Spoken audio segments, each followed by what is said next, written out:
क्या आपने कभी सोचा है कि बच्चे जिनसे अकेले में बातें करते हैं वो सच में काल्पनिक होते हैं? अगर कोई ऐसा हो जो सिर्फ बच्चे को दिखाई दे लेकिन आपकी मौजूदगी से नफरत करे तो?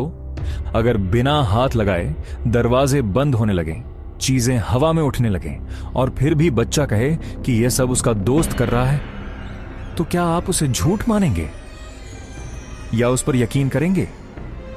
यह कहानी है एक बच्चे के ऐसे ही एक दोस्त के बारे में जो दिखा तो नहीं, लेकिन इतना यकीन जरूर हो गया कि अगर मैं थोड़ी देर और रुकता तो जिंदा ही नहीं बचता।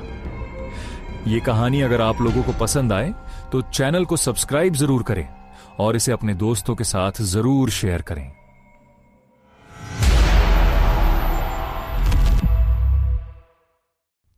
मुझे आज भी अपना पहला बेबी सिटिंग का अनुभव साफ साफ याद है।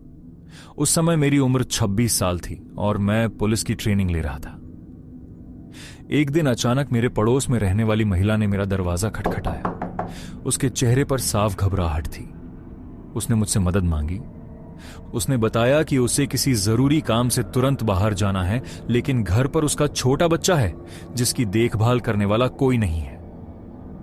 उसने मुझसे विनती की कि क्या मैं थोड़ी देर के लिए उसके बेटे का ध्यान रख सकता हूं जब तक वह वापस ना आ जाए। मैं मना नहीं कर पाया।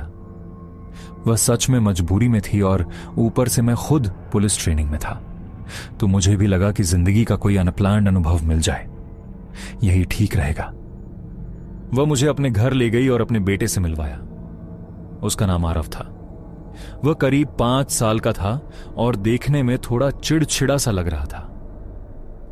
मेरी मौजूदगी उसे खास पसंद नहीं आई, यह उसके चेहरे से साफ झलक रहा था।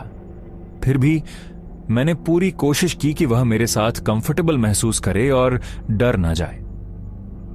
घर से निकलने से पहले उसने मुझे कुछ जरूरी बातें समझाई।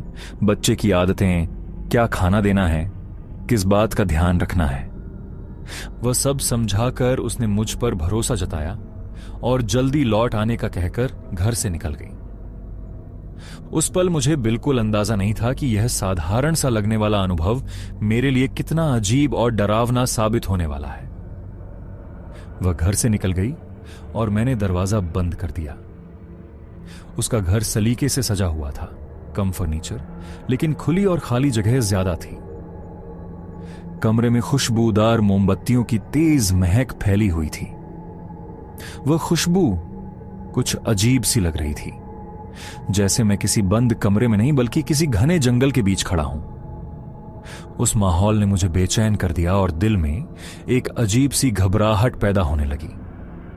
मैंने सोचा कि या तो मोमबत्तियां बदल दूं या फिर उन्हें बुझा दूं, लेकिन आसपास ऐसा कुछ नहीं मिला जिससे उन्हें बदल सकूं। आखिरकार मैंने सभी मोमबत्तियां बुझा दी। फिर भी उनकी खुशबू इतनी तेज थी कि बुझाने के बाद भी लगभग 10 मिनट तक कमरे में फैली रही, जैसे हवा में अटकी हुई हो। वह बच्चा लगातार मुझे घूर रहा था। मैंने उससे बात करने की कोशिश की, उसका ध्यान अपनी तरफ खींचना चाहा, लेकिन उसने कोई जवाब नहीं दिया।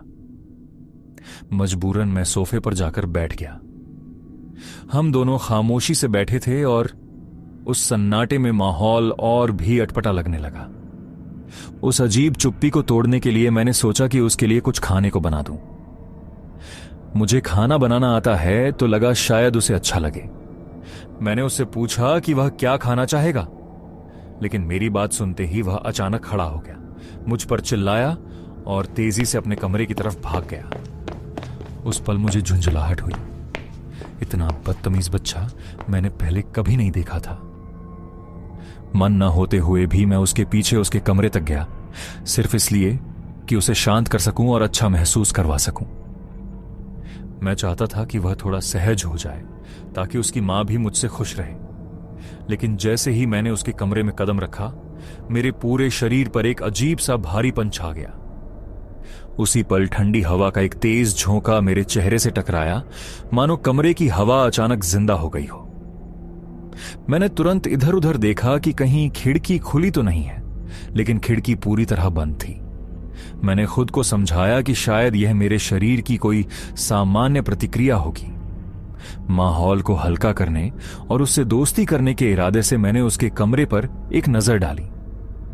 यह जानने की कोशिश की कि उसे किस चीज में दिलचस्पी है, लेकिन कमरे में ऐसा कुछ भी नहीं था जो किसी 5 साल के बच्चे की पसंद जैसा लगे। तभी मेरी नजर उसके हाथ में पकड़ी एक कीचेन पर पड़ी। उस पर प्राचीन मिस्र के सूरज का एक अजीब सा चिन्ह बना हुआ था। मैं उसके पास जाकर बैठ गया। उसने तुरंत मुझसे कहा, यहां से चले जाओ। मैंने उससे पूछा कि उसे मैं क्यों पसंद नहीं हूं। उसने बिना मेरी तरफ देखे कहा कि उसका एक दोस्त है और उसे मेरी मौजूदगी बिल्कुल पसंद नहीं है। वह चाहता है कि मैं अपने घर वापस चला जाऊं। अगर यह वीडियो पसंद आ रही हो तो चैनल को जरूर सब्सक्राइब करें, अपने दोस्तों के साथ शेयर करें और अपना फीडबैक कमेंट में जरूर दें। शुरुआत में मुझे लगा कि वह बस मुझे डराकर या बहाने बनाकर बाहर भेजना चाहता है। बच्चों की ऐसी बातें आम होती हैं, यही सोचकर मैंने बात आगे बढ़ाने की कोशिश की। लेकिन जैसे ही मैंने कुछ कहना चाहा, वह इतनी जोर से चिल्लाया कि मुझे उसे डांटना पड़ा और आवाज नीची रखने को कहना पड़ा। उसी पल पास रखी साइड टेबल से एक कांच का गिलास अचानक नीचे गिरकर टूट गया। मैं वहीं जम सा गया। डर की वजह से नहीं, बल्कि इसलिए कि उस घर की जिम्मेदारी उस समय मेरी थी और उसके घर की एक चीज टूट चुकी थी। मैंने जमीन पर बैठकर कांच के टुकड़े समेटने शुरू किए। तभी उस बच्चे ने बेहद शांत लेकिन अजीब लहजे में कहा कि गिलास उसके दोस्त ने तोड़ा है। उसने मुझे चेतावनी दी कि अगर मैंने उन्हें तुरंत अकेला नहीं छोड़ा तो वह दोस्त मुझ पर हमला कर देगा। अब मेरा सब्र टूटने लगा था। झुंझलाहट में मैंने उससे कह दिया कि अगर उसका वह काल्पनिक दोस्त सच में मौजूद है तो वह मुझसे सीधे बात करे। हर बात के लिए उसके पीछे छिपने की जरूरत नहीं है। मैं इसीलिए भी चिढ़ गया था क्योंकि घर में कदम रखते ही यह बच्चा मुझे लगातार दुश्मन की तरह देख रहा था, बिना मुझे जाने समझे। उसने शांत लेकिन अडिग आवाज में कहा कि उसका दोस्त सिर्फ उसी से बात करता है, किसी और से नहीं। मैंने साफ शब्दों में कह दिया कि मैं यहां से तब तक नहीं जाऊंगा जब तक उसकी मां वापस नहीं आ जाती। यह सुनते ही वह चुपचाप जमीन पर बैठ गया। अचानक कमरे में गहरी खामोशी छा गई। वह खामोशी मुझे अंदर तक बेचैन करने लगी। मुझे साफ महसूस हो रहा था कि यह सन्नाटा सामान्य नहीं है। तभी अचानक कमरे का दरवाजा जोर से अपने आप बंद हो गया। मैं बुरी तरह चौंक गया। इससे पहले कि मैं कुछ समझ पाता, अलमारी में रखी किताबें एक एक करके जमीन पर गिरने लगीं और जो मैंने देखा उसने मेरी रूह तक हिला दी। टूटे हुए कांच के टुकड़े हवा में उठने लगे, मानो किसी अदृश्य ताकत ने उन्हें पकड़ रखा हो। मेरी अंदरूनी आवाज ने मुझे तुरंत सतर्क किया। मैंने खुद को बचाने के लिए झुककर जमीन पर बैठ गया ताकि उड़ते हुए कांच के टुकड़े मुझे न लगे। अब इसमें कोई शक नहीं रह गया था, यह सब नॉर्मल नहीं था। कुछ अलौकिक घट रहा था और उस बच्चे का तथाकथित काल्पनिक दोस्त ही इसके पीछे था। हालात हाथ से निकलते देख मैंने खुद को बचाने का फैसला किया। मैंने हार मानते हुए ऊंची आवाज में कहा कि मैं चला जाऊंगा। मैंने साफ कहा कि मैं यहां किसी को नुकसान पहुंचाने नहीं आया हूं। मेरी मौजूदगी सिर्फ कुछ समय के लिए है और मेरा किसी को चोट पहुंचाने का कोई इरादा नहीं है। कमरे की हवा में अब भी वही अजीब सी ठंडक तैर रही थी, जैसे कोई मेरी बातों को सुन रहा हो। अगर यह वीडियो पसंद आ रही हो तो चैनल को जरूर सब्सक्राइब करें, अपने दोस्तों के साथ शेयर करें और अपना फीडबैक कमेंट में जरूर दें। तभी अचानक एक कागज और पेंसिल अपने आप हिलने लगे। मेरी आंखों के सामने बिना किसी इंसानी हाथ के उस पर लिखा जाने लगा, अगर तुम्हारा हमें नुकसान पहुंचाने का इरादा नहीं था तो तुमने हमें परेशान क्यों किया। मैं पूरी तरह उलझ गया। मुझे याद ही नहीं आ रहा था कि मैंने ऐसा क्या किया है। दिमाग तेजी से चलने लगा और तभी मुझे याद आया, घर में आने के बाद मैंने सिर्फ एक ही चीज छुई थी, वो खुशबूदार मोमबत्तियां। शायद वही मेरी सबसे बड़ी गलती थी। उस पल माहौल और ज्यादा डरावना हो गया। वह अदृश्य मौजूदगी अचानक आक्रामक हो उठी। मैंने जोर से चिल्लाकर कहा कि मैं सब ठीक कर दूंगा, जैसा पहले था वैसा ही कर दूंगा। मेरे शरीर में जैसे खून उबलने लगा, तापमान बढ़ रहा था और मुझे अपने शरीर पर किसी अनदेखे दबाव का एहसास हो रहा था, जैसे कोई मुझे पीछे से जकड़े हुए हो।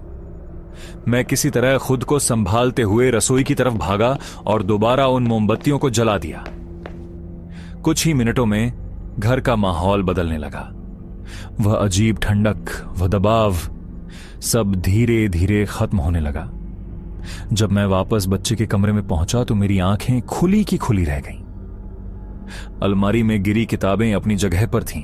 सब कुछ बिल्कुल वैसा ही था जैसे पहले था, मानो कुछ हुआ ही ना हो। मैंने बस टूटे हुए कांच के टुकड़े समेटे और उन्हें कूड़ेदान में डाल दिया। उसी समय दरवाजे की घंटी बजी। मैं लगभग दौड़ता हुआ दरवाजे की तरफ गया। बाहर उसकी मां खड़ी थी।